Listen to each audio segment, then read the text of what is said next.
지금 우리는 행복하고 평화로운 곳에서 살고 있습니다. 하지만 이런 날이 오기까지 저는 제 남편의 손에 죽을 뻔했습니다. 제가 처음 시댁에 발을 들였을 때 이웃집 할머니 한 분이 몰래 다가와 속삭였습니다. 새댁 남편, 벌써 아내를 5이나 뒀었어. 모두 죽었지. 어서 도망쳐. 그때는 그 말을 무시했습니다.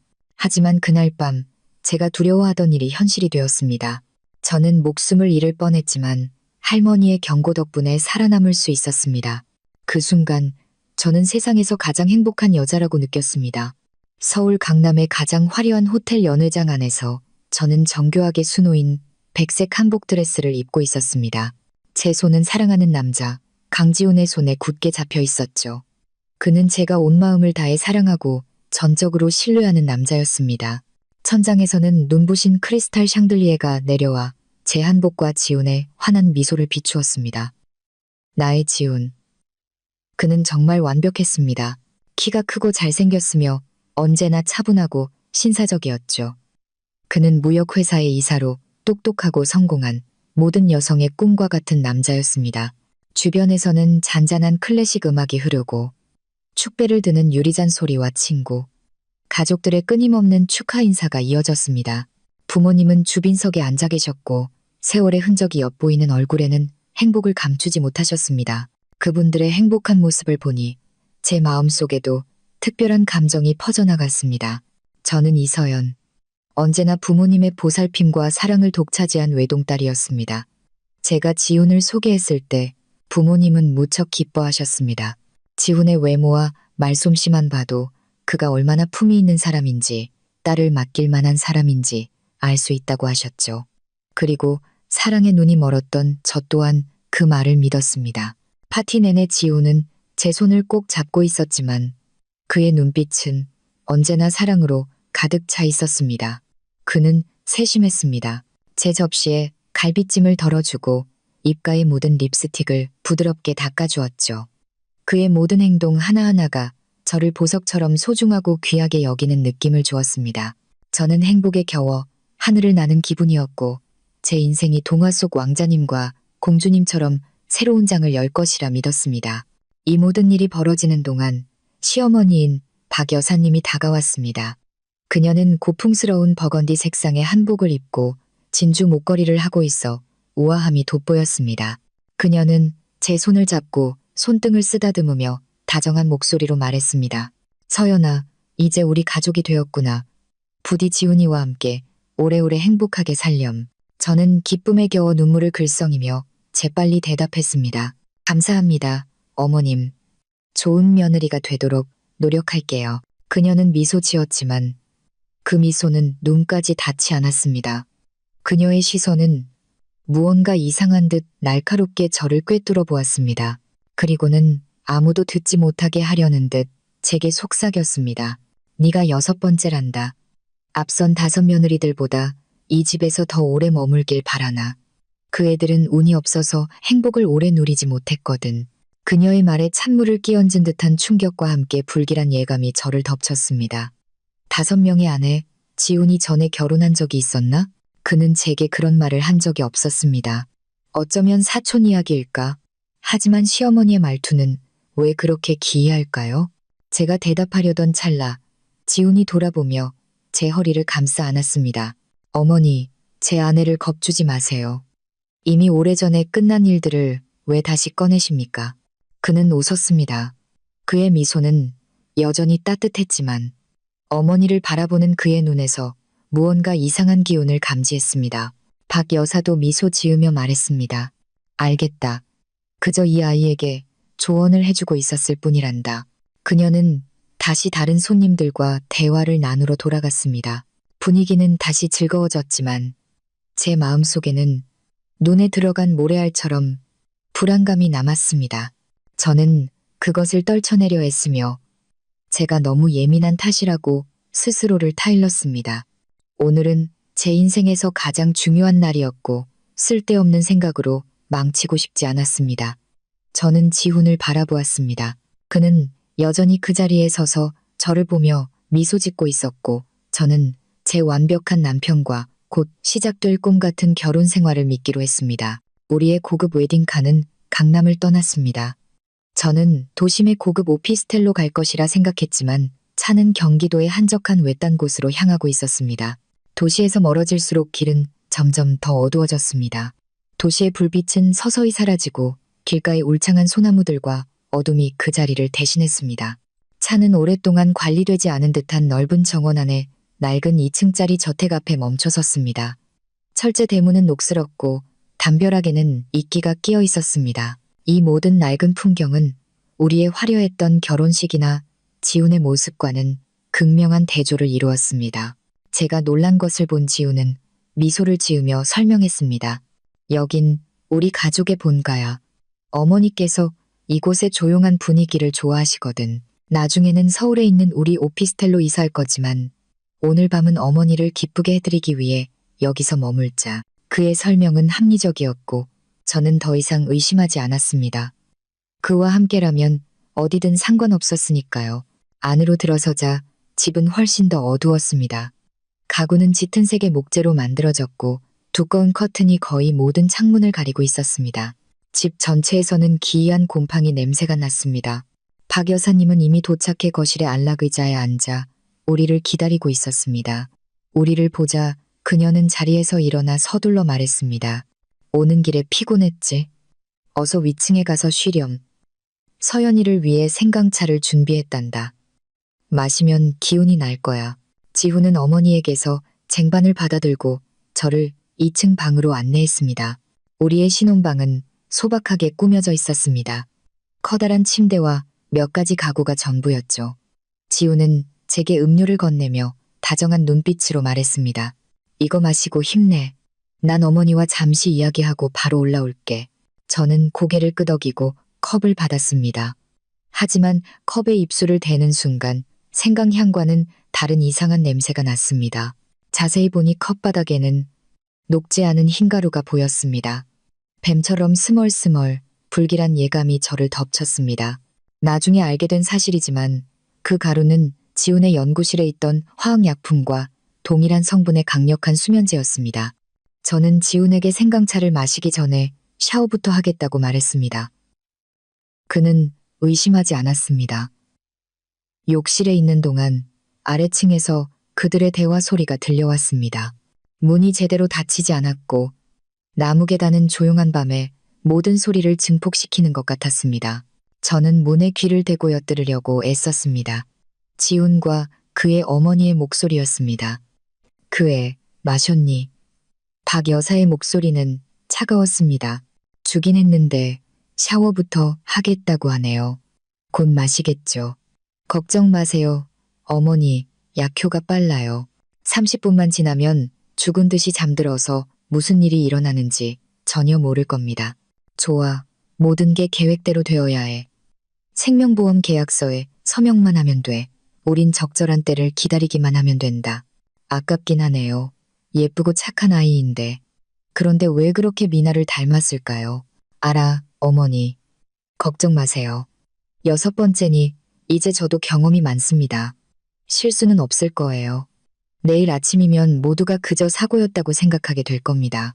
그들의 모든 말은 칼이 되어 제 심장을 찔렀습니다. 저는 온몸을 떨었고 손발이 저려왔습니다. 이것은 행복한 꿈이 아니라 저를 죽이기 위한 함정이었습니다. 제 완벽한 남편, 제가 온 마음을 다해 사랑했던 사람은 보험금을 타내기 위해 저를 죽이려 계획하는 악마였습니다. 그리고 그의 어머니, 제가 어머니라 불렀던 사람은 공범이었습니다. 그녀가 말했던 5명의 이전 아내는 지훈의 5 전처였고 모두 의문사한 것이었습니다. 저는 6번째 희생자였습니다. 저는 공황 상태에 빠졌지만 이성이 저에게 진정하라고 말했습니다. 그들이 제가 진실을 안다는 것을 알게 해서는 안 됐습니다. 저는 조용히 생강차를 변기에 붓고 모든 흔적을 없애기 위해 물을 세게 내렸습니다. 그때 욕실 창문에서 조용한 노크 소리가 들렸습니다. 저는 깜짝 놀라 창문 밖을 내다보았습니다. 창문 가까이에 있는 커다란 나뭇가지 위에 한 할머니가 앉아 있었습니다. 그녀는 제게 조용히 하라는 신호를 보내고는 창문을 통해 속삭였습니다. 아가씨, 도망쳐. 당장 여기서 도망치라고. 당신 남편은 악마야. 그의 전처 5명이 모두 여기서 죽었어. 그를 믿지 마. 어서 도망쳐. 그녀는 웨딩카가 도착했을 때 보았던 이웃집 할머니였습니다. 그녀의 경고는 저를 깨우는 알람시계 같았습니다. 저는 더 이상 두려워할 시간이 없다는 것을 알았습니다. 저는 살아야 했습니다. 이 집에서 탈출해야 했습니다. 저는 할머니에게 고개를 끄덕여 감사를 표했습니다. 방으로 돌아와 침대에 누워 이불을 뒤집어 쓰고 잠든 척했습니다. 저는 기다려야 했습니다. 탈출할 기회를. 신혼 침대에 누워있는 것은 마치 불 위에 누워있는 것 같았습니다. 저는 밖의 모든 소리에 귀를 기울였습니다. 심장이 너무 세게 뛰어 그들이 들을까봐 두려웠습니다. 저는 진정하고 정말 잠든 것처럼 행동하려고 애썼습니다. 얼마 지나지 않아 지훈의 조용한 발걸음 소리가 방 안으로 들려왔습니다. 그는 침대 옆에 서서 한참 동안 저를 내려다보았습니다. 그러고 나서 그의 손이 제 뺨을 부드럽게 어루만지는 것을 느꼈습니다. 차갑고 소름 끼쳤습니다. 잠들었나? 잘됐군. 그의 목소리는 어둠 속에서 속삭였고 더 이상 따뜻함은 없고 오싹함만 남아 있었습니다. 그는 방을 나가 문을 닫았지만 잠그지는 않았습니다. 계단을 내려가는 그의 발소리가 들렸고 그는 어머니와 계속 대화를 나누었습니다. 이번에는 그들이 가루약 때문에 제가 깊이 잠들었다고 생각했는지 더 이상 속삭이지 않았습니다. 잠들었어요, 어머니. 예상대로 약효가 좋네요. 이제 새벽 2시, 모두가 잠들 시간까지 기다리자. 계획은 그대로인가요? 그래. 내가 그 애를 발코니로 데려가서 밀어버릴 거야. 그 방 발코니에 깨진 화분이 있지. 한밤중에 바람 쐬러 발코니에 나갔다가 우연히 미끄러져 화분에 부딪히고 떨어진 것처럼 가짜 현장을 만드는 거야. 머리에 상처는 부딪힌 것과 일치할 테니 모든 게 사고처럼 보일 거다. 좋아요. 모든 걸 깔끔하게 처리해야 해요. 수민이 때처럼 흔적을 남기지 말고요. 걱정 마세요. 어머니, 이번에는 더 잘 준비했어요. 아무도 의심하지 않을 겁니다. 내일 아침이면 모두가 그저 사고였다고 생각하게 될 거예요. 그들의 대화에 저는 소름이 돋았습니다. 그들은 마치 저녁 식사에 대해 이야기하듯 살인에 대해 이야기하고 있었습니다. 저는 더 이상 기다릴 수 없다는 것을 알았습니다. 너무 늦기 전에 행동해야 했습니다. 저는 조용히 이불을 걷고 조심스럽게 침대에서 내려왔습니다. 다행히 부드러운 실크 잠옷을 입고 있어서 소리가 나지 않았습니다. 신발은 신지 않고 차가운 나무 바닥을 맨발로 걸었습니다. 문틈으로 복도를 엿보니 아무도 없었습니다. 복도 끝에서 들어오는 달빛이 기이한 그림자를 만들고 있었습니다. 저는 중앙 계단으로는 갈 수 없다는 것을 알았습니다. 유일한 탈출 경로는 아까 할머니가 나타났던 욕실 창문이었습니다. 욕실에 들어가 조심스럽게 문을 닫았습니다. 창문을 열자 나뭇가지까지의 거리는 짧았지만 제게는 마치 절벽처럼 느껴졌습니다. 심호흡을 하고 진정하려 애쓴 뒤 창틀에 올라 나뭇가지를 잡았습니다. 나뭇가지가 흔들렸습니다. 저는 숨을 참았습니다. 작은 소리 하나가 아래층의 두 악마를 깨울까봐 두려웠기 때문입니다. 다행히 아무 일도 일어나지 않았습니다. 나뭇가지에서 내려오려 했지만 공포와 어둠 때문에 제대로 볼 수 없었습니다. 땅에서 2m 정도 남았을 때 발이 미끄러졌습니다.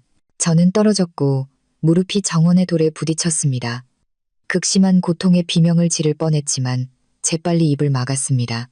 소리를 내지 않으려고 피가 날 때까지 입술을 깨물었습니다. 제가 떨어진 소리는 크지 않았지만 주의를 끌기에는 충분했습니다. 문이 열리는 소리와 함께 지훈의 목소리가 들렸습니다. 정원에서 무슨 소리가 났어요, 어머니? 저는 당황해서 기어가기 시작했고 빽빽한 덤불 뒤에 숨었습니다. 지훈과 박 여사의 그림자가 정원으로 나오는 것을 보자 심장이 멎는 것 같았습니다. 지훈은 큰 막대기를 들고 있었습니다. 그들은 주위를 둘러보며 날카로운 눈으로 수색했습니다. 아마 고양이겠지. 안으로 들어가자. 아들아. 박 여사의 목소리는 서두르는 듯 했습니다. 지훈은 여전히 의심스러워했습니다. 그는 몇 걸음 더 걸어 제가 숨어 있는 곳으로 다가왔습니다. 그의 발소리가 점점 더 가까워지는 것을 들었습니다. 저는 눈을 감고 곧 발각되어 여기서 내 인생이 끝날 것이라고 생각했습니다. 절망의 순간 대문 밖에서 갑자기 빛이 마당을 비추었습니다. 강렬한 빛의 모자는 눈을 가렸습니다. 동시에 차에서 강하고 단호한 목소리가 들렸습니다. 서연 씨, 타세요. 차문이 열렸습니다. 생각할 겨를도 없이 저는 온 힘을 다해 숨어있던 곳에서 뛰쳐나와 빛을 향해 달렸습니다. 지훈은 잠시 놀랐다가 소리쳤습니다. 멈춰. 그는 저를 쫓아왔지만 이미 늦었습니다. 저는 차에 올라탔습니다. 엔진이 켜지고 차는 어둠 속으로 질주했습니다. 뒤에는 지훈의 분노에 찬 외침과 박 여사의 놀란 얼굴만이 남았습니다. 저는 일단 탈출했습니다. 이제 운전석에 앉은 낯선 남자를 돌아보았습니다. 제 목숨을 구해준 사람이었죠. 저는 떨리는 목소리로 물었습니다. 누구세요? 남자는 즉시 대답하지 않았습니다. 그는 운전에 집중하며 조용한 길을 벗어나 고속도로의 차량 흐름에 합류했습니다. 저는 그의 옆에 앉아 여전히 아찔했던 탈출을 믿을 수 없었습니다. 무릎은 여전히 아팠고 온몸은 추위와 공포로 떨리고 있었습니다. 우리가 안전한 거리에 있다고 느꼈을 때 그는 속도를 줄였습니다. 백미러로 저를 힐끗 보며 그의 목소리는 여전히 차분했습니다. 민준입니다. 김민준. 이제 안전해요. 민준 씨, 왜 저를 구해주셨어요? 제가 위험에 처한 걸 어떻게 아셨죠? 저는 머릿속에 수천 개의 질문을 품고 물었습니다. 그는 저를 보지 않고 여전히 앞을 주시했습니다. 제 누나, 김민아는 지훈의 첫 번째 아내였습니다. 그리고 누나는 당신처럼 운이 좋지 못했죠. 그의 대답은 저를 얼어붙게 했습니다. 미나, 박 여사가 언급했던 이름이었습니다. 그녀는 미나를 닮았어. 이제야 모든 것이 이해되었습니다. 슬픔과 분노가 제 안에서 휘몰아쳤습니다. 그럼 모든 것이 사실이었던 것입니다. 민주는 더 이상 말하지 않았습니다. 그는 낡은 공업지대로 차를 몰아버려진 방직 공장으로 들어갔습니다. 크고 텅 빈 공간 안에는 덮개가 씌워진 낡은 기계 몇 대가 있었고 사방에 먼지가 쌓여 있었습니다. 그는 차를 한쪽 구석에 주차하고 저를 공장 끝에 있는 작은 방으로 데려갔습니다. 예전에는 사무실이었던 것 같았습니다. 방 안에는 접이식 침대, 책상, 그리고 몇 가지 개인 물품이 있었습니다. 임시적이고 쌀쌀한 공간이었지만 그 모든 일을 겪은 후 이상하게도 안전하다고 느꼈습니다. 민주는 제게 물 한 병과 상처를 소독할 약품을 주었습니다. 제가 진정되자 그는 이야기를 시작했습니다. 7년 전 제 누나 미나가 지훈과 결혼했습니다. 그때도 그는 당신에게 그랬던 것처럼 신사적이고 똑똑하고 완벽한 남편이었습니다. 그들의 결혼식도 성대했죠. 하지만 결혼 3개월 후 우리는 누나가 계단에서 떨어져 사망했다는 소식을 들었습니다. 경찰은 사고라고 말했죠. 민준의 목소리는 슬픔과 고통으로 가득 차 있었습니다. 우리 가족은 무너졌습니다. 하지만 한 달 후 우연히 지훈이 누나의 사망으로 거액의 생명보험금을 수령했다는 사실을 알게 될 때까지는 의심하지 않았습니다. 그 보험 계약은 결혼 일주일 후에 체결되었더군요. 그때부터 뭔가 이상하다고 의심하기 시작했습니다. 그 후 6년 동안 그는 4명의 아내를 더 두었고 각각 비극적인 운명을 맞았습니다. 7년 동안 저는 그를 계속 감시해왔습니다. 그는 낡은 가죽 서류 가방을 열어 두꺼운 파일을 꺼내 제 앞에 책상 위에 놓았습니다. 저는 조사를 시작했습니다. 7년 동안 그를 추적하며 정보를 수집했습니다. 그리고 제가 알게 된 사실은 상상 이상으로 끔찍했습니다. 그는 파일의 각 페이지를 넘겼습니다. 5 여성에 대한 정보였습니다. 첫 번째는 그의 누나 미나, 나머지 넷은 박수민, 이은영, 최은혜, 그리고 안정하였습니다. 지훈의 다음 아내들이었죠. 각자 3개월에서 1년 사이의 짧은 기간 동안 지훈과 결혼했고 모두 의심스러운 사고로 사망했습니다. 계단에서의 추락, 욕실 사고, 식중독, 보트 여행 중 익사, 그리고 감전사까지. 이것 보세요. 민준이 파일 속 사진들을 가리켰습니다. 그들 모두 당신을 포함해서 한 가지 공통점이 있어요. 모두 외모가 비슷합니다. 긴 머리에 마른 체형, 그리고 선한 인상을 가졌죠. 아마 그의 취향이거나 일종의 병적인 집착일 겁니다. 저는 사진 속 얼굴들을 보았습니다. 젊고 아름다운 여성들, 그들 또한 행복을 찾았다고 믿었던 사람들이었습니다. 가슴이 아팠습니다. 저도 이 파일의 6번째가 될 뻔했습니다. 제가 이 모든 것을 수집했지만 그를 감옥에 보내기에는 충분하지 않았습니다. 그와 그의 어머니는 너무나 완벽하게 일을 처리했어요. 모든 알리바이, 경찰 보고서, 의사의 사망 진단서가 그들의 이야기를 뒷받침했습니다.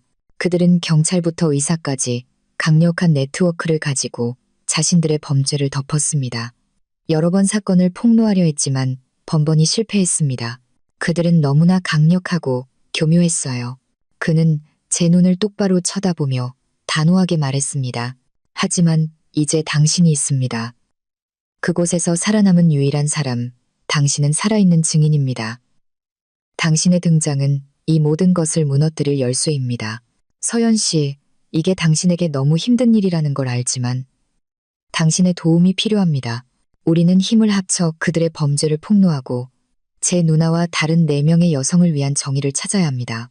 민준의 눈에서 결의를 보고 희생자들의 파일을 보았을 때 저는 물러설 수 없다는 것을 알았습니다. 제 두려움은 서서히 분노와 복수심으로 바뀌었습니다. 이것은 단지 저만의 싸움이 아니었습니다. 저는 그 여성들과 제 자신에게 빚을 졌습니다. 살아남아야 할 빚을. 저는 고개를 끄덕였고 제 목소리는 단단해졌습니다. 동의해요. 당신과 함께하겠어요. 우리는 그들이 저지른 일에 대한 대가를 치르게 해야 합니다. 버려진 공장의 작고 차가운 방에서 같은 목적과 같은 적을 가진 2명의 낯선 사람이 동맹이 되었습니다. 우리의 싸움은 이제 막 시작되었습니다. 그날 밤 이후 민준과 저는 잠시 버려진 공장에 숨어 지냈습니다. 가장 먼저 떠오른 것은 가족이었습니다. 결혼식 밤 이후 제가 집에 돌아오지 않아 걱정하고 계실 것을 알았습니다. 하지만 지훈이 이미 그들에게 찾아가 그들을 속이기 위한 이야기를 꾸며냈을 것이라는 것도 알았습니다. 민주는 제게 낡은 휴대폰과 새 유심 카드를 주었습니다. 그는 통화는 짧게 해야 하고 제 위치를 밝히거나 너무 자세한 내용을 말해서는 안 된다고 했습니다. 지훈이 저를 추적할 방법이 있을 수 있기 때문이었습니다. 저는 심호흡을 하고 어머니께 전화를 걸었습니다. 벨이 한 번 울리자마자 받으셨습니다. 어머니의 목소리는 초조함과 걱정으로 가득 차 있었습니다. 서연아, 너니? 어디 있는 거니? 아빠랑 내가 얼마나 걱정했는지 아니? 네, 엄마, 저 괜찮아요. 안전해요. 걱정하지 마세요. 저는 목소리를 차분하게 하려고 애썼습니다. 괜찮다니? 지훈이가 오늘 아침에 왔었어. 네가 화가 나서 집을 나갔다고 하더구나. 아주 슬퍼 보였어. 안쓰러워 죽는 줄 알았다. 얘야, 부부 사이에 문제가 있으면 대화를 해야지. 왜 집을 나가니? 어서 돌아오렴. 어머니의 말을 듣자 심장이 조여드는 것 같았습니다. 지훈은 성공했습니다. 그는 저를 부모님 눈에 쉽게 화내는 어린 신부로 만들어버렸습니다. 그는 결혼식 밤에 아내에게 버림받은 비련의 남편이라는 완벽한 연기를 해냈습니다. 엄마, 이해 못하실 거예요. 그는 엄마가 생각하는 것처럼 좋은 사람이 아니에요. 저는 진실을 말하려 했지만 멈췄습니다. 말해도 믿지 않으실 거라는 것을 알았기 때문입니다. 무슨 소리니? 지훈이는 정말 좋은 사람이야. 뭐가 더 필요한 거니? 누구 말에 휘둘려서 너 자신과 가족을 비참하게 만들지 마라. 내 말 들어. 어서 집에 돌아와서 남편에게 사과하렴. 어머니의 목소리는 짜증이 섞이기 시작했습니다. 이 대화가 아무 소용없다는 것을 알았습니다. 지훈은 부모님을 완전히 속였습니다. 저는 희망을 담아 겨우 말할 수 있었습니다. 집에 갈게요. 하지만 지금은 아니에요. 아빠랑 건강 잘 챙기세요. 끊을게요. 전화를 끊자 눈물이 쏟아졌습니다. 하지만 가장 큰 고통은 적에게 쫓기는 것이 아니라 사랑하는 사람들이 저를 믿어주지 않는 것이었습니다. 민준이 제 어깨에 손을 얹으며 말했습니다. 슬퍼하지 말아요. 그 남자에게 속고 있는 것뿐이에요. 모든 것이 밝혀지면 이해해 주실 겁니다. 지금 가장 중요한 것은 우리가 안전한지 확인하는 것입니다. 하지만 우리의 안전은 오래가지 않았습니다. 제가 전화를 건 지 2시간 후 민준과 제가 계획을 세우고 있을 때 공장으로 들어오는 차 엔진 소리가 들렸습니다. 문틈으로 검은 픽업 트럭 2대가 들어오는 것을 보았습니다. 차에서 험악하게 생긴 거구의 남자 대여섯 명이 내렸습니다. 경찰이 아니었습니다. 지훈의 부하들이었습니다. 젠장, 어떻게 이렇게 빨리 우리를 찾았지? 민준이 말했습니다. 분명 당신 전화 때문일 거예요. 그의 권력이라면 당신이 휴대폰을 켜자마자 통신사의 번호를 신고하고 추적할 수 있었을 겁니다. 삼각 측량으로 우리 위치를 파악한 거죠. 생각할 시간도 없이 남자들은 흩어져 공장 전체를 수색하기 시작했습니다. 민준이 제 손을 잡았습니다. 나를 따라와요. 빨리. 그는 저를 공장 뒤편으로 이끌었습니다. 그곳에는 녹슨 작은 철문이 있었습니다. 그는 온 힘을 다해 문을 찼습니다. 몇 번의 발길질 끝에 자물쇠가 부서졌습니다. 문 뒤에는 풀이 무성한 작은 도랑이 있었습니다. 우리는 재빨리 허리까지 오는 물속으로 뛰어들었고 무성한 갈대밭을 향해 달렸습니다. 등 뒤에서 부하들의 외침이 들렸습니다. 우리가 탈출한 것을 알아차린 것입니다. 우리는 뒤돌아보지 않고 미친 듯이 달렸습니다. 갈대는 우리 머리보다 높아서 시야를 가렸지만 피부를 긁어댔습니다. 결국 우리는 탈출하여 갈대밭 뒤의 작은 길에 도착했습니다. 다행히 지나가던 트럭이 있었습니다. 민주는 운전사에게 손을 흔들어 차를 세웠고 친절한 운전사는 우리를 태워주었습니다. 먼지투성이 트럭 뒷칸에 앉아 멀어져가는 공장과 갈대밭을 보며 저는 안도의 한숨을 내쉬었습니다. 우리는 다시 한번 탈출했습니다. 하지만 제 마음속에는 진정한 공포가 자리 잡았습니다. 우리의 적은 단지 미친 남편이 아니라 조직적인 집단이었습니다. 그들은 돈과 권력, 그리고 사방에 공범들을 두고 있었습니다. 우리의 탈출은 그들의 위험성과 준비성을 보여주었습니다. 이제 우리에게는 숨을 안전한 곳이 없었습니다. 그들이 우리를 찾아 죽이기 전에 반격해야 했습니다. 버려진 공장에서 탈출한 후 친절한 트럭 운전사는 우리를 붐비는 버스 터미널에 내려주었습니다. 사람들 속에서 우리는 모래알 2개처럼 잠시 지훈과 그의 부하들의 추적에서 벗어날 수 있었습니다. 민주는 저를 구로구의 구불구불한 골목길 안에 있는 작은 다세대 주택으로 데려갔습니다. 그는 이곳이 며칠 숨어 있기에 충분히 복잡하다고 말했습니다. 그 후 며칠은 조용하고 긴장감으로 가득 찼습니다. 우리는 감히 밖으로 나가지 못했습니다. 민준만이 변장을 하고 음식을 샀거나 소식을 수집하기 위해 외출했습니다. 저는 방 안에 머물렀습니다. 무릎의 상처는 나아가고 있었지만 마음의 상처는 여전히 피를 흘리고 있었습니다. 민준의 파일에 있던 여성들의 사진이 저를 괴롭혔습니다. 분노와 복수심은 두려움을 몰아내며 매일 커져갔습니다. 오래 숨어 있을 수 없다는 것을 알았습니다. 기다리는 것은 죽음을 부를 뿐이었습니다. 우리는 행동해야 했습니다. 지훈을 폭로할 구체적인 증거를 찾아야 했습니다. 어느 날 밤 제가 민준에게 말했습니다. 여기 계속 머물 수만은 없어요. 그 집으로 돌아가야 할 것 같아요. 민준은 걱정스러운 눈빛으로 저를 보았지만 그의 눈에도 결의가 서려 있었습니다. 저도 그렇게 생각해요. 그 집은 분명 많은 비밀을 감추고 있을 겁니다. 하지만 어떻게 들어갈 수 있을까요? 지금쯤이면 그들도 경계하고 있을 텐데요. 문득 아이디어가 떠올랐습니다. 열쇠요. 결혼 며칠 전 지훈은 제게 열쇠 꾸러미를 주었습니다. 그 저택의 열쇠라고 신혼방을 준비할 때 들어갈 수 있도록 준 것이었죠. 하지만 필요 없다고 생각해서 제 가장 친한 친구인 민지에게 맡겨두었습니다. 민지는 서울에서 유일한 제 절친으로 대학 시절부터 자매처럼 지냈습니다. 저는 그녀를 전적으로 신뢰했습니다. 민주는 고개를 끄덕였습니다. 좋은 생각이에요. 하지만 친구와 연락할 때 조심해야 해요. 지훈이 당신 주변 사람들도 감시하고 있을지 몰라요. 우리는 상세한 계획을 세웠습니다.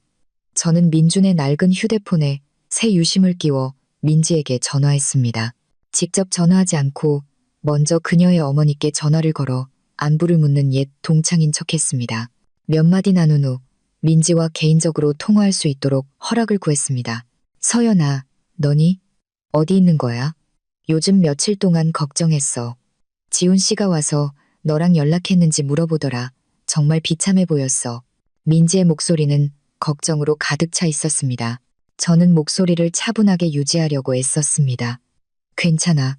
그냥 해결해야 할 개인적인 일이 있어서 생각 좀 하려고 떠났어. 걱정하지 마.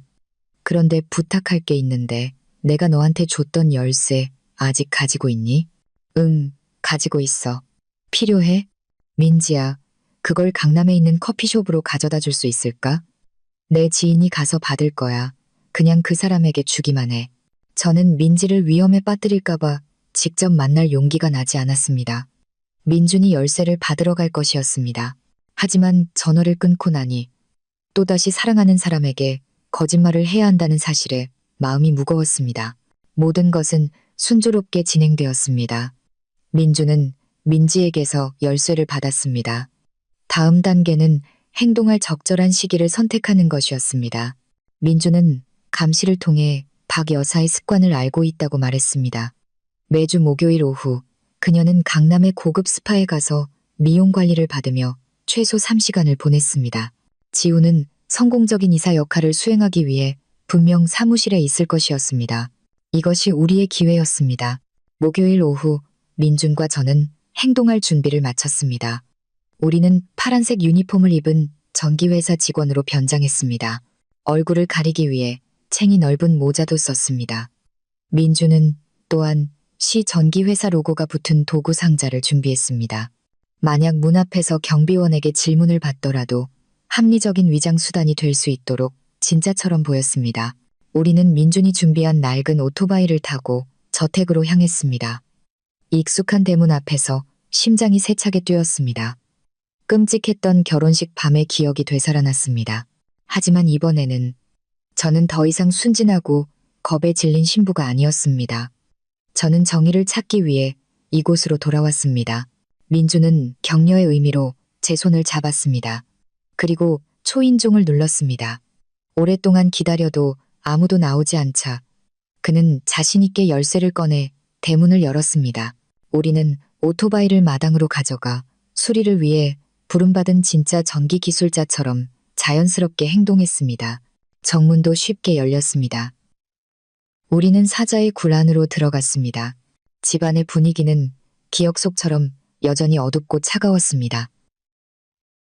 기이한 곰팡이 냄새가 코를 찔렀습니다. 민주는 재빨리 문을 닫고 잠갔습니다. 그리고 속삭였습니다. 우리에게는 이 시간밖에 없어요. 빨리 움직여야 해요. 당신이 나보다 이곳을 더 잘 알죠. 그들이 중요한 물건을 어디에 숨길 것 같나요? 저는 잠시 생각했습니다. 박 여사는 신중하고 의심이 많은 사람이었습니다. 중요한 물건은 분명 그녀의 가장 사적인 공간에 숨겨져 있을 것이었습니다.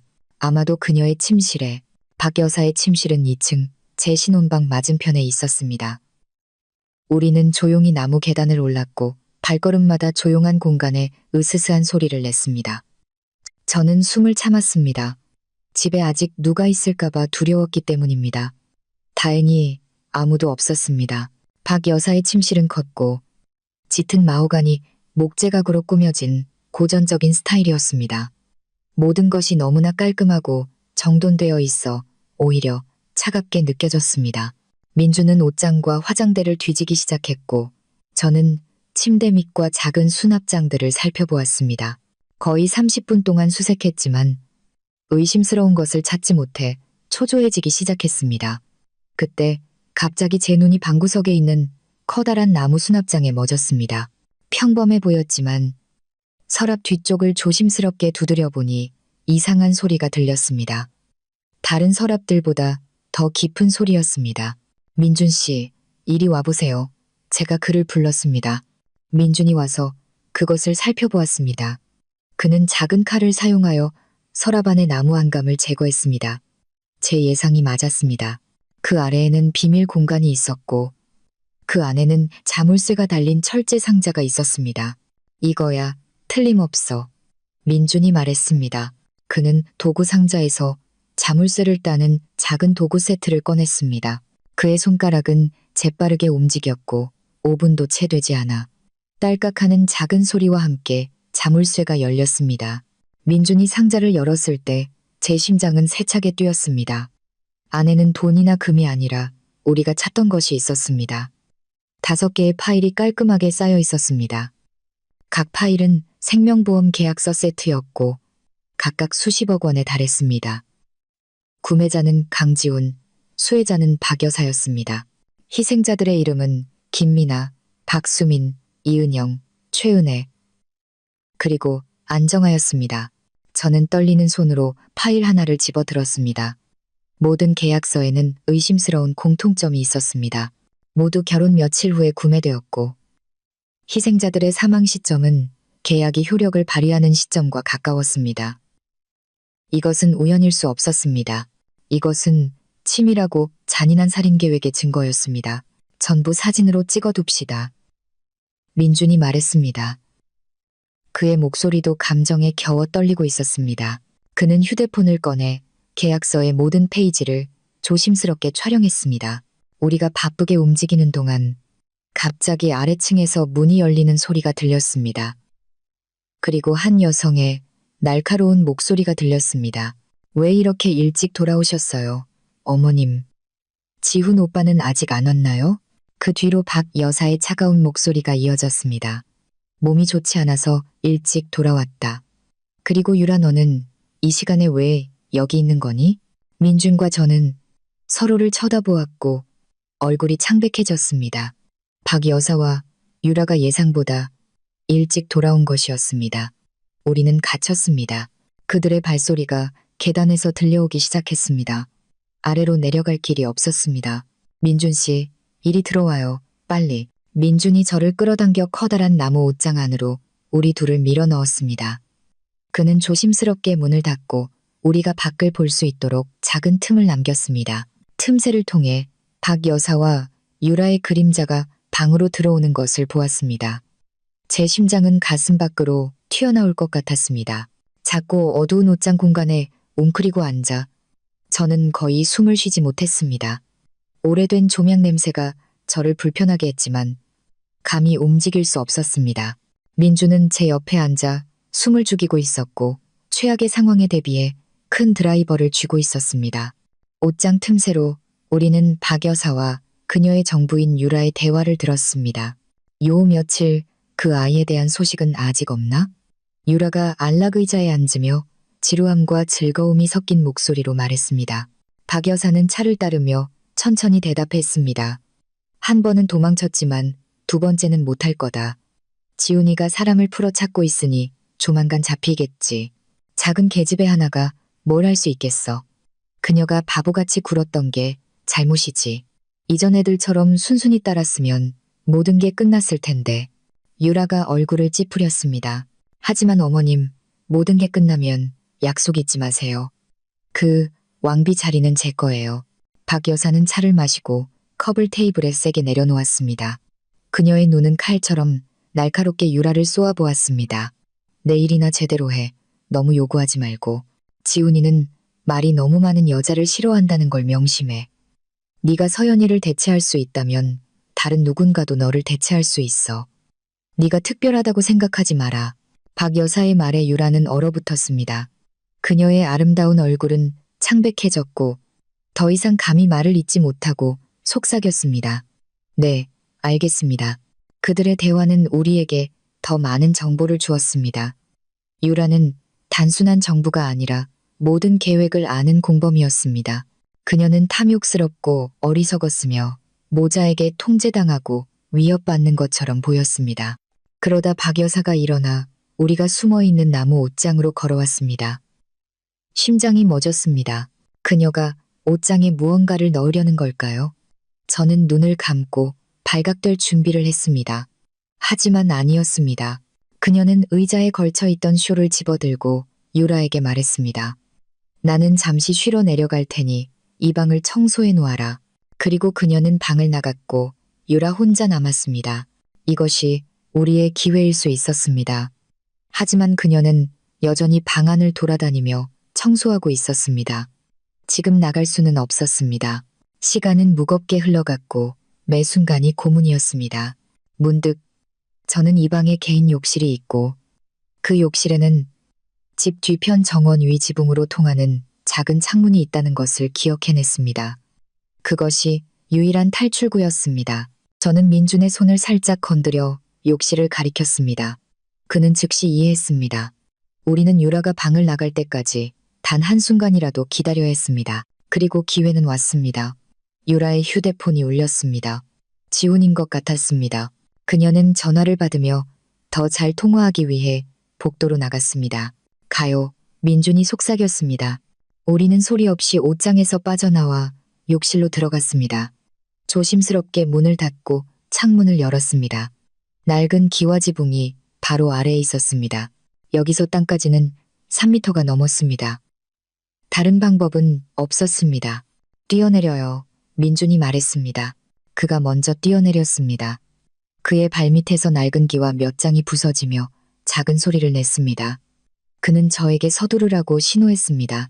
심호흡을 하고 창틀에 올라가 뛰어내렸습니다. 발이 약간 헛디뎠지만 다행히 민준이 저를 잡아주었습니다. 우리는 시간을 낭비하지 않고 재빨리 담벼락 뒤 집 옆의 작은 골목으로 달려갔습니다. 집의 시야에서 벗어나 도망치고 있을 때 갑자기 무언가 빠진 것을 느꼈습니다. 머리를 만져보니 어머니가 주신 나비 모양의 머리핀이 없었습니다. 아마 뛰어내릴 때 지붕에 떨어진 것 같았습니다. 다시 찾으러 돌아가려 했지만 민준이 저를 잡아당겼습니다. 안 돼요. 시간이 없어요. 서둘러요. 우리는 골목 밖으로 뛰쳐나와 길거리의 인파 속으로 섞여 들어갔습니다. 탈출했지만 제 마음은 걱정으로 가득 찼습니다. 그 머리핀은 매우 개인적인 물건이었습니다. 만약 지훈이 그것을 발견한다면 그가 집에 누군가 침입했다는 것과 그 사람이 바로 저라는 것을 알게 될 것이 틀림없었습니다. 머리핀에 대한 제 걱정은 현실이 되었습니다. 그날 밤 우리가 더 작고 어두운 방에 숨어 있는 동안 민주는 그의 정보원으로부터 소식을 받았습니다. 지훈이 지붕에서 머리핀을 발견했다는 것이었습니다. 그는 격분했습니다. 머리핀만 찾은 게 아니에요. 민준의 얼굴은 굳어 있었습니다. 그의 부하들이 거기에 붙어있던 당신의 머리카락 몇 가닥과 벗겨진 연분홍색 매니큐어 조각도 발견했대요. 그는 그게 당신이라는 걸 확신하고 있어요. 올가미가 조여오고 있어요. 이제 우리끼리만 움직일 수는 없어요. 민준이 덧붙였습니다. 보험 계약서에서 얻은 증거는 매우 중요하지만 그를 감옥에 보내기에는 충분하지 않아요. 그는 모든 것이 사고였다는 알리바이를 쉽게 만들어낼 겁니다. 우리에게는 더 많은 증거가, 더 많은 동맹이 필요해요. 그는 희망에 찬 눈빛으로 저를 보았습니다. 아마 이제 수진 씨와 이야기할 때가 된 것 같아요. 몇 년 동안 몇 번 연락을 했지만 직접 만난 적은 없어요. 저처럼 그녀도 항상 지훈의 범죄를 폭로하려고 노력해왔죠. 민준의 이야기에 따르면 박수진은 두 번째 희생자인 박수민의 여동생이었습니다. 수민의 죽음은 욕실 사고로 알려졌지만 수진은 결코 그것을 믿지 않았습니다. 그녀는 수년간 자신만의 방식으로 정의를 찾아왔습니다. 다음 날 우리는 광화문의 작은 골목에 있는 조용한 북카페에서 수진을 만났습니다. 우리 앞에 앉은 여성은 아름답고 지적이었지만 창백한 얼굴을 하고 있었습니다. 그녀는 휠체어에 앉아 있었고 다리는 얇은 담요로 덮여 있었습니다. 몇 년 전의 교통사고로 그녀는 걸을 수 없게 되었지만 그녀의 눈에 담긴 결의의 불꽃을 끌 수는 없었습니다. 민준과 제가 끔찍했던 결혼식 밤부터 지훈의 집에 침입한 것까지 모든 이야기를 들려준 후 수지는 놀라지 않았습니다. 그녀는 조용히 듣기만 했고 긴 손가락으로 휠체어를 천천히 두드렸습니다. 우리가 이야기를 마치자 그녀는 천천히 입을 열었습니다. 그녀의 목소리는 맑았지만 무게가 있었습니다. 이런 날이 올 줄 알았어요. 악한 자들은 자신의 범죄를 영원히 숨길 수 없죠. 그녀는 휠체어를 테이블 가까이로 움직여 가방에서 2가지 물건을 꺼냈습니다. 7년 동안 이 물건들을 신뢰할 수 있는 사람에게 줄 날을 기다려왔어요. 저는 당신들 2사람이 바로 그 사람들이라고 믿어요. 그녀가 테이블 위에 놓은 첫 번째 물건은 비닐에 쌓인 파일이었습니다. 이건 제 언니 수민의 부검 보고서 원본이에요. 병원의 공식직인 수석 병리학자의 원본 서명, 그리고 고유 사건 번호가 모두 있어요. 아버지가 인맥을 동원해서 교체되기 전에 이걸 구하셨죠. 이 보고서는 언니의 목에 깊은 자국이 있었고 설골이 부러졌다고 명확하게 명시하고 있어요. 이건 교살의 흔적이지 단순한 추락이 아니에요. 심장이 세차게 뛰었습니다. 이것은 반박할 수 없는 의학적 증거였습니다. 민주는 파일을 받았고 그의 손은 떨리고 있었습니다. 7년 동안 찾아 헤맸던 결정적인 증거를 마침내 손에 넣은 것이었습니다. 수진이 준 2번째 물건은 낡은 가죽 표지의 작은 수첩이었습니다. 그리고 이건 수진의 목소리가 잠겼습니다. 언니의 일기장이에요. 언니는 매일 일어나는 모든 일을 기록하는 습관이 있었어요. 이 수첩은 장례식 후 책 속에서 발견되었어요. 그 모자는 이걸 보지 못했죠. 저는 떨리는 손으로 일기장을 열었습니다. 수민의 필체는 부드럽고 아름다웠지만 내용은 고통과 공포로 가득 차 있었습니다. 첫 페이지들은 신혼 여성의 행복을 담고 있었지만 몇 주 후 글의 분위기는 완전히 바뀌었습니다. 지훈 씨가 또 아무 이유 없이 화를 냈어. 내가 가장 아끼는 꽃병을 던지고 내 머리채를 잡고 욕을 했어. 왜 그가 이렇게 빨리 변했는지 이해할 수 없어. 내가 알던 따뜻하고 친절한 사람은 어디로 간 걸까? 너무 무서워. 그가 생명보험 계약서에 서명하게 했어. 우리의 미래를 위한 것이라고 말했지만 왜 수혜자 이름이 그의 어머니일까? 내가 물어보자. 그는 그냥 신경 쓰지 말라고 했어. 하지만 뭔가 잘못된 것 같아. 우연히 지훈 씨와 그의 어머니가 나누는 대화를 들었어. 첫 번째 아내 미나의 죽음에 대해 이야기하고 있었어. 그들은 미나가 어리석었다고 말하며 나를 쳐다봤어. 그들의 눈빛은 소름 끼쳤어. 어쩌면 내가 다음일지도 몰라. 어떻게 해야 하지? 여기서 도망쳐야 해. 마지막 줄은 마치 글쓴이가 극심한 공포에 떨고 있는 것처럼 마구잡이로 휘갈겨져 있었습니다. 그것이 일기장의 마지막 페이지였습니다. 이 줄을 쓴 지 이틀 후 수민은 사망했습니다. 저는 일기장을 닫고 눈물을 참을 수 없었습니다. 수민이, 비극적인 운명을 맞이한 여성들이, 그리고 제 자신이 너무나 안타까웠습니다. 이 일기장은 부검 보고서와 함께 지훈 모자의 사악한 얼굴을 드러내는 가장 강력한 증거였습니다. 우리 손에 새로운 무기가 생겼습니다. 이 싸움에서 우리는 반드시 이길 것입니다. 수진에게서 받은 2가지 중요한 증거 덕분에 우리는 더 강해졌다고 느꼈습니다. 하지만 길은 여전히 험난하다는 것을 알고 있었습니다. 증거를 법정에 가져가는 것은 쉽지 않았습니다. 지훈에게는 그를 덮어주는 네트워크가 있었기 때문입니다. 우리는 결정적인 한방, 적진 내부로부터의 공격이 필요했습니다. 그리고 지금 가장 약한 고리는 유라였습니다. 그녀는 탐욕스럽고 두려움에 차 있었습니다. 지훈 모자에 대한 그녀의 충성심은 돈과 지위에 대한 약속에 기반하고 있었습니다. 만약 우리가 그녀에게 보상이 그녀가 얻을 것보다 더 크다고 믿게 할 수 있다면 그녀는 2번 생각하게 될 거예요. 제가 말했습니다. 민준과 수진은 동의했습니다. 유라는 위험한 미끼였지만 기회이기도 했습니다. 문제는 어떻게 안전하고 효과적으로 그녀에게 접근하느냐였습니다. 제가 할게요. 저는 자신 있게 말했습니다. 저는 여자고 그녀 같은 사람들의 심리를 이해해요. 게다가 저는 그녀가 대체하고 싶어하는 사람이에요. 제 등장은 더 강력한 효과를 낼 겁니다. 민주는 제 안전 때문에 망설였지만 결국 동의했습니다. 상세한 계획을 세운 후 저는 처음부터 제 정체를 드러내지 않기로 했습니다. 저는 경쟁보험회사의 수석 컨설턴트로 위장하여 더 좋은 직위와 더 높은 연봉으로 그녀를 스카우트하고 싶다고 말할 것이었습니다. 우리는 철저히 준비했습니다. 수지는 법률 지식을 활용해 전문가처럼 보이는 가짜 고용 계약서를 만드는데 도움을 주었습니다. 민주는 저를 위해 고급 오피스 복장, 새로운 이름이 적힌 가짜 명함, 그리고 완벽한 위장을 위한 고급 휴대폰을 준비했습니다. 우리의 만남은 여의도의 한 오피스 빌딩 1층에 있는 고급 카페에서 이루어졌습니다. 이곳은 우리의 안전을 위해 공개된 장소였지만 대화를 나누기에는 충분히 사적이었습니다. 저는 일찍 도착해 구석에 자리를 잡았지만 입구와 출구를 쉽게 볼 수 있는 곳이었습니다. 민준과 수지는 맞은편 카페에 있었고 무슨 일이 생기면 도울 준비가 되어 있었습니다.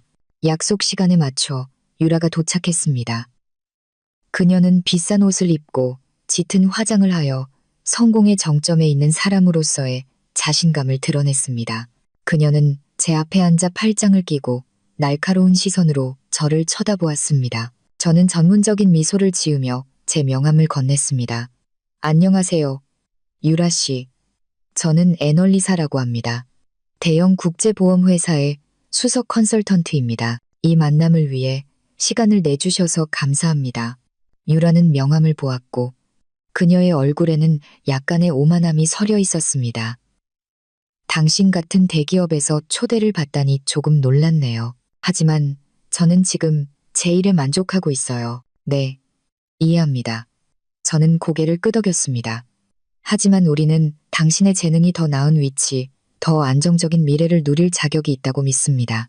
지역 영업관리자 직책으로 시작 연봉은 저는 누구라도 유혹할 만한 매력적인 금액을 제시했습니다. 유라의 눈이 빛났고 그녀의 탐욕이 드러났습니다. 하지만 그녀는 여전히 젠치하려고 애썼습니다. 매력적이네요. 하지만 좀 더 생각해봐야겠어요. 물론이죠. 저는 자연스럽게 화제를 바꿨습니다. 말이 나와서 말인데 같은 업계에 있으니 당신의 예비 남편, 가족의 보험 계약에 대해 들었어요. 액수가 어마어마하더군요. 하지만 작은 질문이 하나 있어요. 제 경험상 이전의 모든 계약에서 수혜자가 아내가 아니라 시어머니였다는 점이 좀 이상하네요. 이상하지 않나요? 저는 유라의 반응을 조심스럽게 살폈습니다. 그녀의 입가에 있던 미소는 사라지고 오만함은 순간적인 혼란으로 바뀌었습니다. 저는 한 번 더 공격을 가했습니다. 제 목소리는 여전히 전문적인 문제에 대해 이야기하는 것처럼 차분했습니다. 법에 따르면 피보험자가 사망할 경우 전액은 계약서에 명시된 수혜자에게 돌아갑니다. 아내는 법적 혼인관계가 있더라도 이름이 없으면 단 한 푼도 받을 수 없죠. 아시다시피 이 업계에는 복잡한 일들이 많아요. 때로는 서명 하나 때문에 사람이 희생자가 될 수도 있죠. 저는 희생자라는 단어를 강조했습니다. 유라의 얼굴은 창백해지기 시작했습니다. 그녀는 제 말을 이해하지 못할 만큼 어리석지 않았습니다. 의심과 공포의 씨앗이 그녀의 마음에 심어졌습니다. 그녀가 꿈꾸던 왕비의 자리가 왕좌가 아니라 전기 의자일 수도 있다는 것을 깨닫기 시작했습니다. 회의는 짧은 시간 후에 끝났습니다.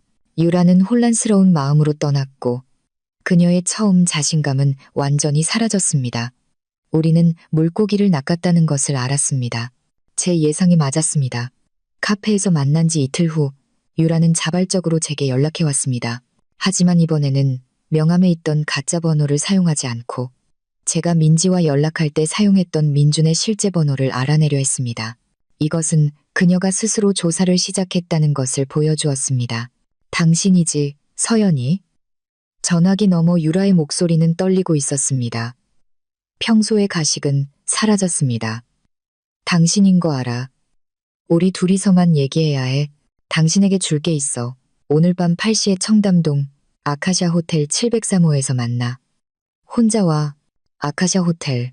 아이러니한 이름이었습니다. 민준이 즉시 정보를 찾아보니 지훈의 회사 소유 호텔 중 하나였습니다. 명백한 함정이었습니다. 갈 수 없어요. 너무 위험해요. 민준이 강하게 반대했습니다. 하지만 가지 않으면 이 기회를 놓치게 될 거예요. 제가 대답했습니다. 그녀가 불안해하고 있어요. 지금이 우리에게 가장 중요한 정보를 줄 수 있는 때예요. 걱정 마세요. 혼자 가지 않을 거예요. 우리가 함께 가요. 당신은 밖에서 백업으로 기다려줘요. 우리는 다시 한번 상세한 계획을 세웠습니다. 저는 유라를 만나기 위해 방으로 들어갈 것이고, 민준이 밖에서 우리의 모든 대화를 들을 수 있도록 아주 작은 도청 장치를 착용할 것이었습니다. 민준은 바로 아래층의 방을 잡고 무슨 일이 생기면 즉시 들어올 준비를 할 것이었습니다. 그날 밤 703호실 문 앞에 서 있을 때 심장이 세차게 뛰었습니다. 심호흡을 하고 진정하며 노크했습니다. 문이 즉시 열렸습니다. 유라가 저를 방 안으로 끌어당기고 문을 잠갔습니다. 그녀의 얼굴은 새하얗고 잠을 못 자서 눈 밑에는 검은 그림자가 드리워져 있었습니다. 고급스러운 방은 밝지 않았고 침대 옆 램프에서 나오는 노란 불빛만이 으스스한 분위기를 자아내고 있었습니다. 정말 대담하네.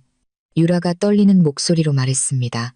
지훈 오빠는 집에 누가 침입했다는 걸 알고 모든 사람을 의심하고 있어. 왜 나를 여기로 불렀죠?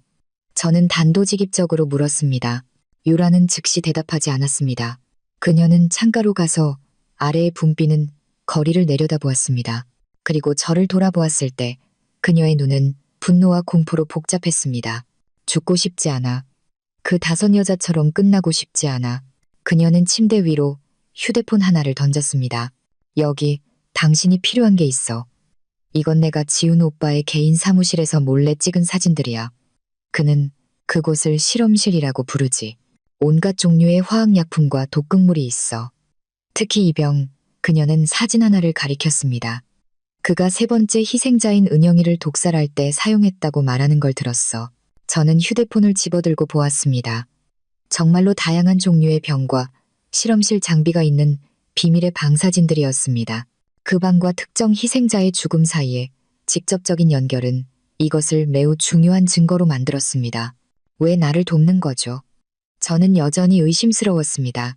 나 자신을 돕는 거야. 유라가 쓴 웃음을 지었습니다. 네가 죽은 후에 다음은 나라는 걸 알아. 난 그 모자의 손에 있는 장기말일 뿐이야. 하지만 이걸 공짜로 주진 않을 거야. 모든 일이 끝난 후 지훈 오빠의 은행 계좌에 있는 돈은 그 순간 문에서 노크 소리가 들렸습니다.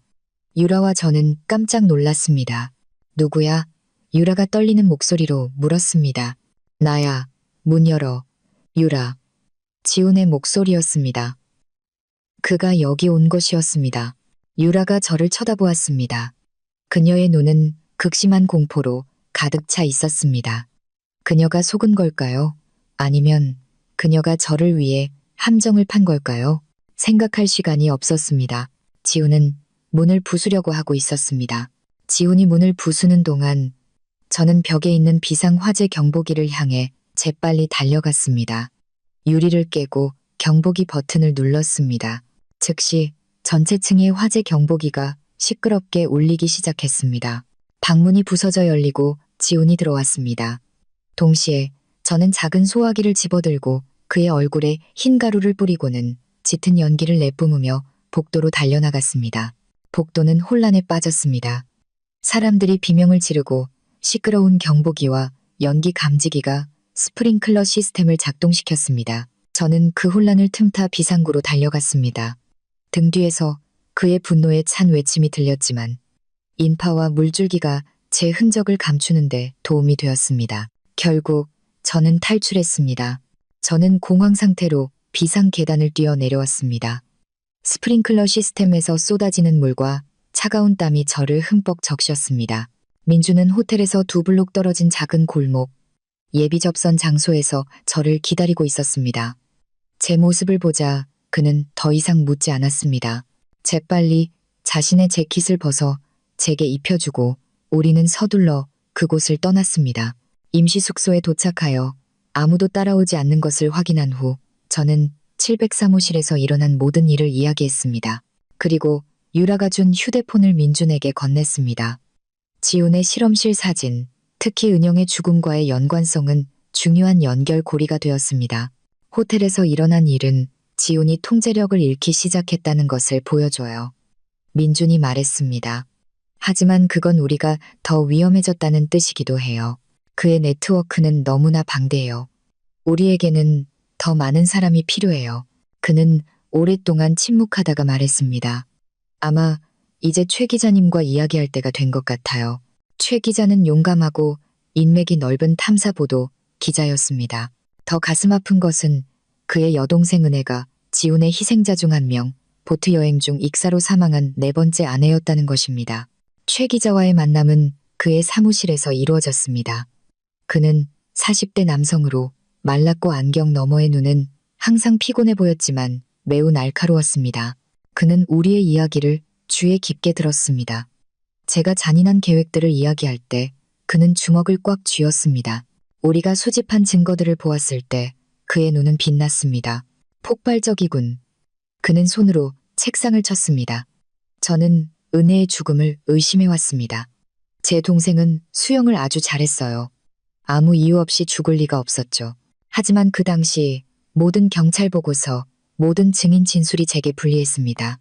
저는 동생을 위해 정의를 되찾을 수 없었어요. 그는 우리를 바라보았고 그의 눈은 결의로 가득 차 있었습니다.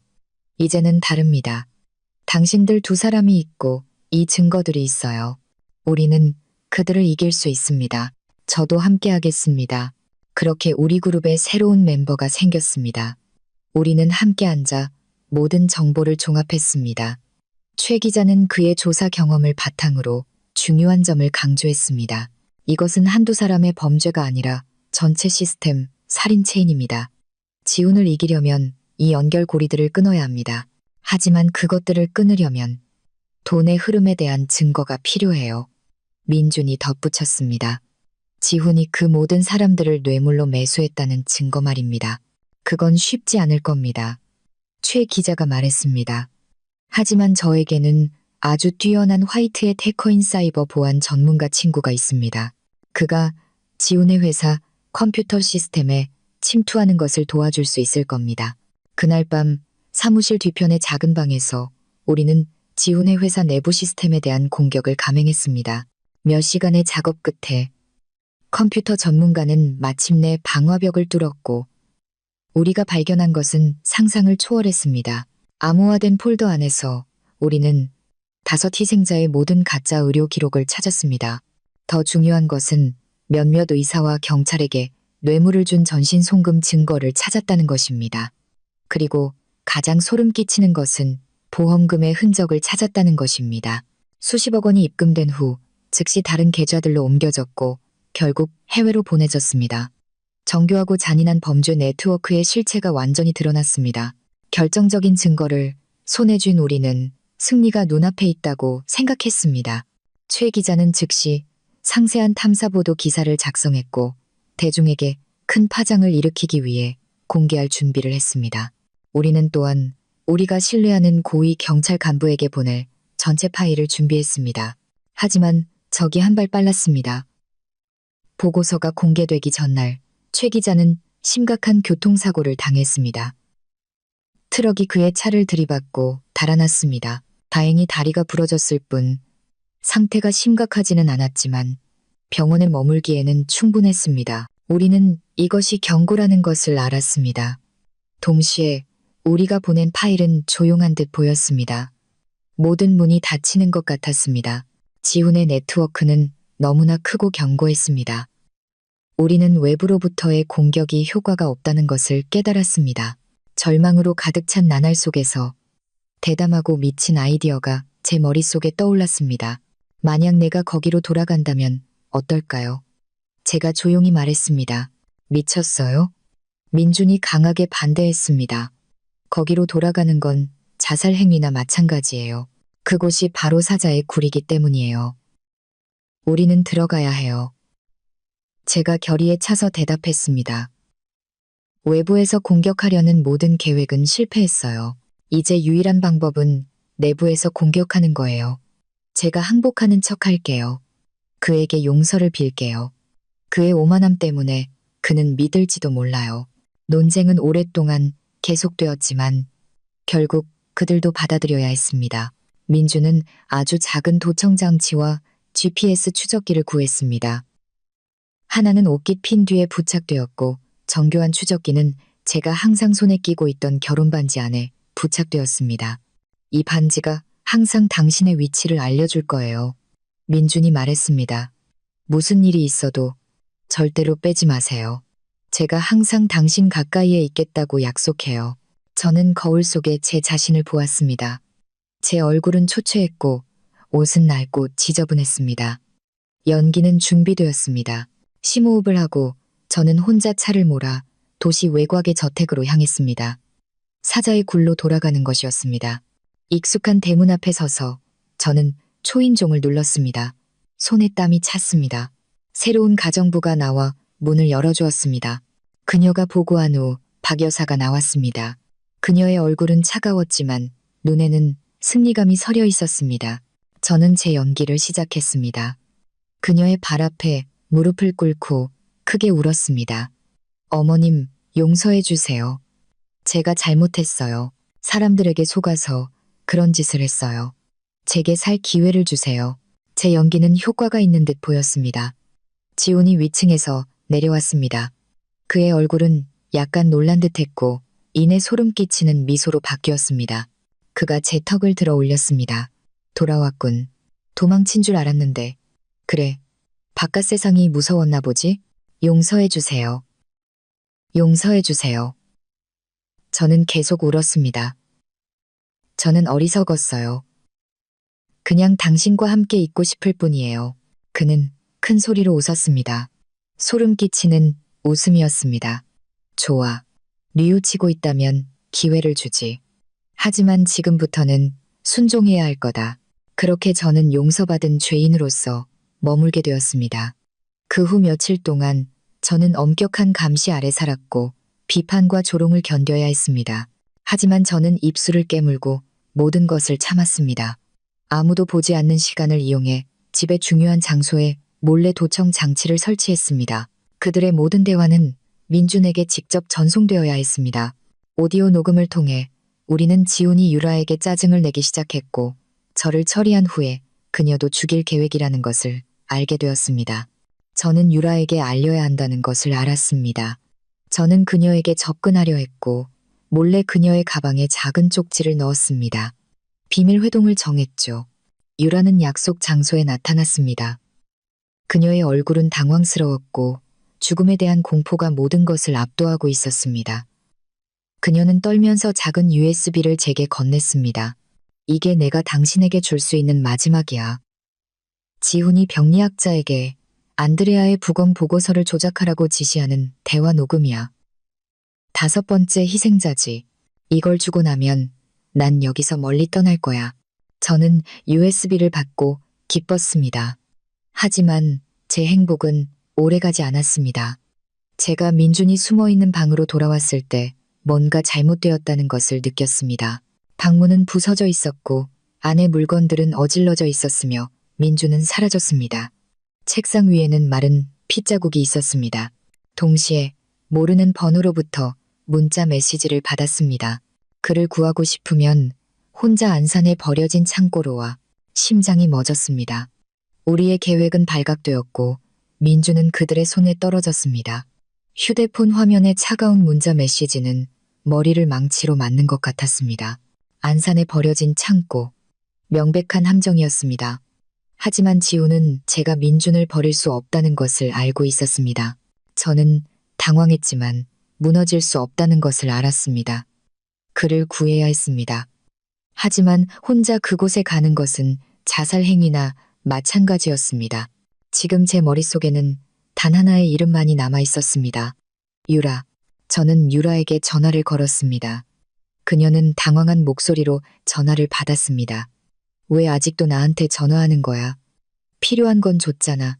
민준 씨가 잡혔어요. 제가 말했습니다. 지훈의 부하들이 그를 잡았어요. 그들이 저보고 혼자 안산에 버려진 창고로 오라고 했어요. 전화기 저편에서 침묵이 흘렀습니다. 그랬구나. 그래서 사실이었어. 그는 우리 모두를 죽일 거야. 지금은 도망칠 수 없어. 제가 힘주어 말했습니다. 당신이 그를 구하는 걸 도와주면 당신 자신도 돕는 거야. 침묵은 오래 지속되었습니다. 마침내 그녀가 말했습니다.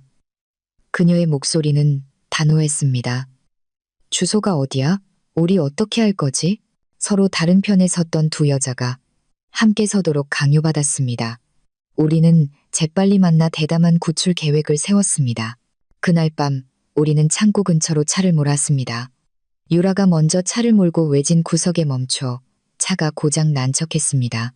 그리고 기름 묻은 헝겊을 이용해 길가의 마른 잎에 불을 붙였습니다. 불길이 치솟기 시작했고 유라는 도움을 청하며 소리치기 시작했습니다. 예상대로 창고에서 2명의 부하가 나와서 살펴보러 나왔습니다. 이것이 제 기회였습니다.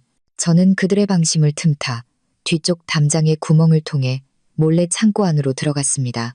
안은 먼지와 피냄새로 가득했습니다. 희미한 전등 불빛 아래 제 눈앞의 광경은 가슴을 찢어지게 했습니다. 민주는 쇠기둥에 묶여 있었고 온몸은 상처투성이었습니다. 그의 얼굴은 부어 있었지만 여전히 고개를 들고 있었습니다. 그의 눈은 그를 고문하는 두 남자를 두려움 없이 쏘아보고 있었습니다. 서연이 어디 있는지 말해. 한 남자가 소리쳤습니다. 저는 낡은 드럼통 더미 뒤에 숨었습니다. 한 남자가 민준에게 다가가 칼을 들어 올렸습니다. 그 순간 저는 숨어있던 곳에서 뛰쳐나와 온 힘을 다해 쇠막대기로 그의 머리를 내리쳤습니다. 그는 비명을 지르며 쓰러졌습니다. 다른 남자는 놀라서 제게 달려들었지만 민준을 잇고 있었습니다. 심한 부상에도 불구하고 민준은 온 힘을 다해 남자의 무릎을 걷어찼고 남자는 무릎을 꿇었습니다. 저는 기회를 놓치지 않고 두 번째로 쇠막대기를 휘둘렀습니다. 모든 일은 단 몇 초 만에 일어났습니다. 저는 재빨리 부하의 칼을 이용해 민준의 밧줄을 잘랐습니다. 그는 거의 기력이 없어 제게 쓰러졌습니다. 제가 그를 부축하고 우리는 뒤쪽을 통해 창고 밖으로 나가려고 애썼습니다. 유라가 차에서 우리를 기다리고 있었습니다. 우리는 재빨리 민준을 차에 태우고 어둠 속으로 떠났습니다. 유라의 차는 조용히 달렸습니다. 병원에 갈 수는 없었습니다. 분당에 있는 언니 오피스텔로 가요. 거긴 안전해요. 언니는 해외에 있거든요. 유라가 말했습니다. 유라의 언니 오피스텔은 고급 아파트 단지 안에 있었습니다. 우리는 민준을 집 안으로 옮겼습니다. 그의 상처는 생각보다 심각했습니다. 유라와 저는 구급상자에 있는 모든 것을 사용해 그에게 응급처치를 했습니다. 민준을 돌본 후 그는 피로 때문에 잠이 들었습니다. 유라와 저는 거실에 앉았고 그곳은 소름 끼치게 조용했습니다. 고마워요. 제가 조용히 말했습니다. 유라는 고개를 저었습니다. 나한테 고마워하지 마. 이제 우리 어떻게 하죠? 지훈 오빠가 우리를 가만두지 않을 거예요. 저는 주머니에서 USB를 꺼냈습니다. 우리에게는 이게 있어요. 우리는 USB를 노트북에 연결했습니다. 오디오 파일이 나타났습니다. 지훈의 차가운 목소리가 들려왔습니다. 보고서의 사망 원인을 감전사로 조작해. 알겠어? 그녀 몸에 있는 다른 흔적들은 모두 깨끗이 처리해야 해. 오디오 녹음은 확실한 증거였습니다. 민준이 파일의 메타데이터를 확인한 결과 생성 시간과 날짜, 녹음에 사용된 장치 종류가 그대로 남아있어 법정에서 편집되지 않았음을 증명할 법적 가치가 있었습니다. 이것은 반박할 수 없는 증거였습니다. 하지만 큰 질문이 떠올랐습니다. 이 무기를 어떻게 사용할 것인가? 경찰에게 줄 수는 없어요. 유라가 말했습니다. 녹음 자체에서 그가 그들에게 뇌물을 준다고 언급했잖아요. 최 기자는 병원에 있었고 엄중한 감시를 받고 있었습니다. 제가 대화에 참여했습니다. 우리는 중요한 증거를 가지고 있지만 대중에게 어떻게 공개할지 모르는 아이러니한 상황에 빠졌습니다. 지훈의 네트워크는 어디에나 있었습니다. 그 후 며칠 동안 우리는 공포 속에서 살았습니다. 민주는 점차 회복되었지만 여전히 약했습니다. 쫓기고 탈출할 곳이 없다는 느낌이 모두를 짓눌렀습니다. 그리고 우리가 가장 두려워하던 일이 일어났습니다. 어느 날 아침 갑자기 오피스텔 문에서 노크 소리가 들렸습니다. 민준이 문틈으로 밖을 내다보더니 얼굴이 변했습니다. 지훈의 사람들이야. 엄청 많아. 우리를 찾았어. 지훈은 어떤 수단도 가리지 않을 것이었습니다. 문을 부수는 소리가 들렸습니다. 두 사람, 도망쳐요. 민준이 소리쳤습니다. 그는 근처의 의자를 집어들었습니다. 빨리 뒤쪽 비상구로 가요. USB를 챙겨요. 유라는 당황했지만 제 손을 잡아 끌었습니다. 하지만 저는 떠날 수 없었습니다. 민준을 버릴 수 없었습니다. 문이 열리고 대여섯 명의 거구의 부하들이 들이닥쳤습니다. 그들은 부상당한 민준과 저, 그리고 유라를 쉽게 제압했습니다. 지훈이 마지막으로 들어왔습니다. 그는 우아한 정장을 입고 모욕적인 사악한 미소를 짓고 있었습니다. 이 오피스텔에 숨으면 내가 못 찾을 줄 알았나? 주차장의 CCTV를 확인하고 이 지역의 모르는 번호로부터 온전화를 추적하기만 하면 너희를 바로 찾을 수 있었지. 그는 부하들에게 저를 데려가라고 신호했습니다. 저는 절망적으로 몸부림쳤습니다. 그들은 제 눈과 입을 가리고 저를 차에 태웠습니다. 눈가리개를 벗었을 때 저는 저택 지하에 있다는 것을 알았습니다. 지하실 공기는 차갑고 축축했습니다. 그곳은 섬뜩한 전시실 같았습니다. 벽 옆에는 5개의 유리 진열장이 있었고 안에는 그의 5아내의 유품이 있었습니다. 그리고 방 끝에는 6번째 빈 유리 진열장이 있었습니다. 그 아래에는 제 이름 이서연이 새겨진 작은 노쇠판이 있었습니다. 내 컬렉션에 온 걸 환영해 지훈의 목소리가 등 뒤에서 들렸습니다. 그들 각각은 아름다운 추억이야. 그리고 너는 가장 특별한 추억이 될 거야. 너를 위해 완벽한 엔딩을 준비했어. 넌 유서를 쓰고 민준과 바람을 피웠다고 고백할 거야. 극심한 슬픔과 죄책감 때문에 네 삶을 끝낸 거지. 슬픈 사랑 이야기야. 이제 써. 그는 책상 위에 펜과 종이를 놓았습니다. 저는 그를 쳐다보았습니다. 제 안의 공포는 이제 극심한 분노로 바뀌었습니다. 저는 손에 낀 추적기가 달린 반지가 우리의 마지막 희망이라는 것을 알았습니다. 시간을 벌어야 했습니다. 저는 지훈을 똑바로 쳐다보았습니다. 왜요? 제가 물었습니다. 제 목소리는 죽은 사람의 목소리 같았습니다. 왜 이런 짓을 했죠? 지훈은 웃었습니다. 오만한 웃음이었습니다. 하지만 그는 희생자가 발버둥 치는 것을 보는 것을 즐겼습니다. 그는 의자를 끌어와 제 앞에 앉았습니다. 이건 우리 가족의 전통이니까. 부자가 되는 빠르고 효과적인 방법이지. 어머니가 모든 걸 가르쳐 주셨어. 순진한 여자들을 골라 나에게 반하게 만들고 보험 계약서에 서명하게 한 다음 사고처럼 보이는 죽음을 만드는 거야. 완벽하지, 안 그래? 그는 자신의 범죄에 대해 즐겁게 이야기했습니다. 각 아내를 어떻게 죽였는지 미나, 수민, 은영, 은혜, 안정아에 대해 의심 없이 모든 세부 사항을 이야기했습니다. 저는 들으며 가슴이 아팠지만 정신은 날카로웠습니다.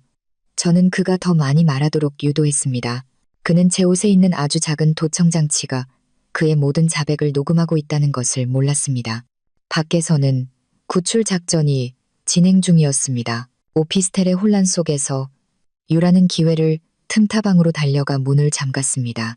그녀는 즉시 병원에 있는 최 기자에게 전화했습니다. 최 기자는 그가 신뢰하는 정직한 경찰청장에게 연락했습니다. 동시에 민주는 부상당하고 끌려가면서도 기회를 찾았습니다. 그들은 그의 손을 앞으로 묶었고 그가 아무것도 할 수 없을 것이라고 생각했습니다. 차가 신호등에서 속도를 줄였을 때 그는 온 힘을 다해 어깨로 제대로 잠기지 않은 조수석 문을 밀치고 뛰쳐나왔습니다. 그는 차량 흐름 속으로 사라졌고 청장과의 접선 장소로 향했습니다.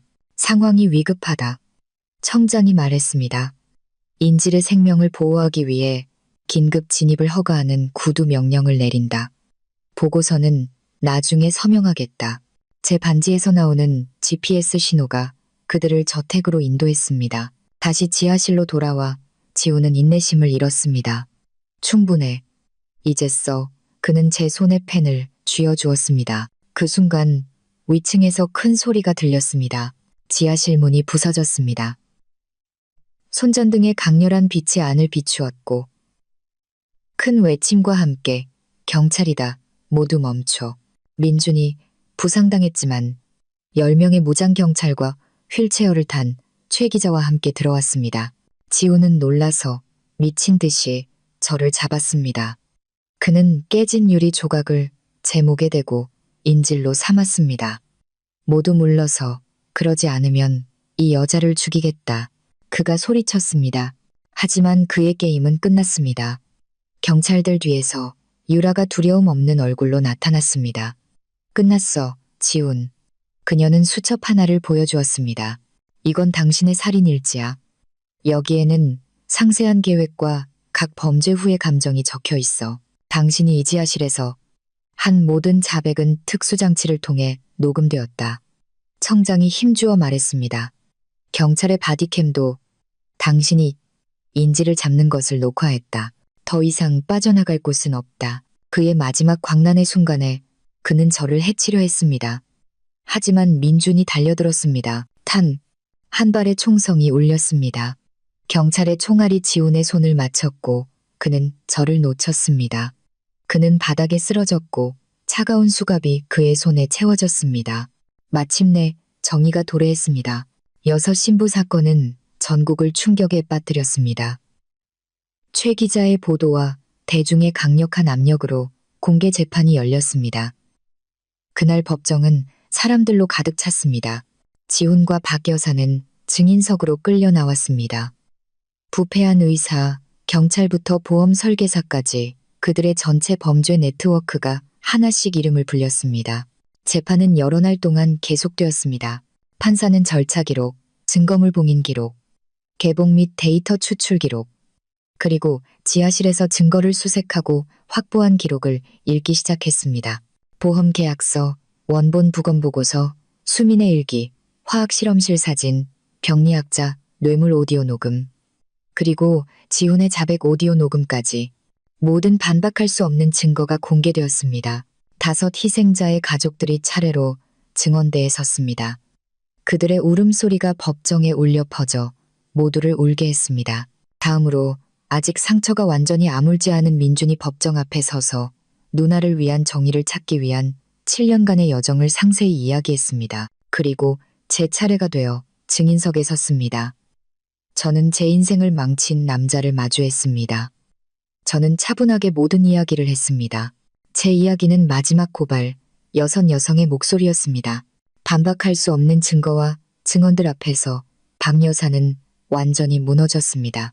그녀는 울면서 자신의 모든 범죄를 자백했습니다. 판결의 시간은 무거웠습니다.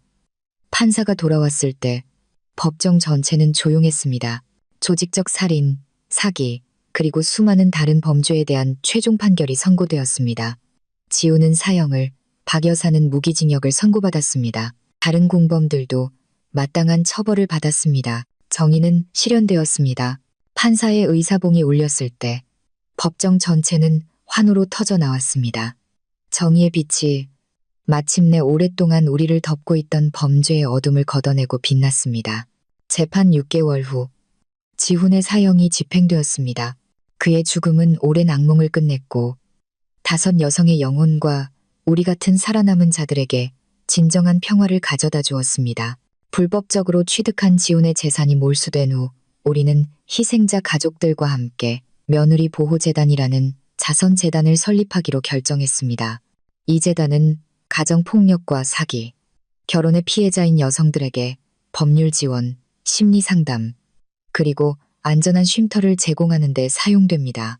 재단에서의 일은 제가 인생의 새로운 의미를 찾는 데 도움이 되었습니다. 저는 더 이상 두려움에 떠는 희생자가 아니라 제 자신의 이야기를 통해 다른 사람들에게 힘을 주는 강한 사람이 되었습니다. 그리고 그 여정에서 민주는 항상 제 곁에 있었습니다. 우리의 감정은 자연스럽게 자라났습니다. 함께 위험에 맞서 싸운 나날 속에서 형성되었고 이해와 깊은 공감에서 비롯되었습니다. 우리는 가장 힘든 날들을 함께 겪었고 이제는 함께 아름다운 날들을 맞이하고 있습니다. 1년 후 재판이 끝난 날 바닷가에서 작고 아늑한 결혼식이 열렸습니다. 값비싼 장소도 가식적인 축하도 없었습니다. 오직 우리와 함께 싸워준 가까운 친구들만이 있었습니다. 최 기자는 완전히 회복했고 수지는 휠체어에 앉아 있었지만 행복하게 미소 지었습니다. 우리 가족과 다른 희생자들의 가족들도 함께했습니다. 저는 소박한 흰 드레스를 입고 민준과 손을 잡았습니다. 그의 눈을 바라보았을 때 저는 평화와 밝은 미래를 보았습니다. 푸른 바다, 흰 모래사장, 그리고 노란 햇살이 우리를 축복하는 것 같았습니다. 갑작스러운 소나기가 내렸다가 금세 그쳤고 하늘에는 다채로운 무지개를 남겼습니다. 저는 미소 지었습니다. 비 온 뒤에 땅이 굳듯이 제 인생은 새로운 장을 시작했습니다. 정의, 사랑, 그리고 희망으로 쓰인 진정으로 행복한 장을.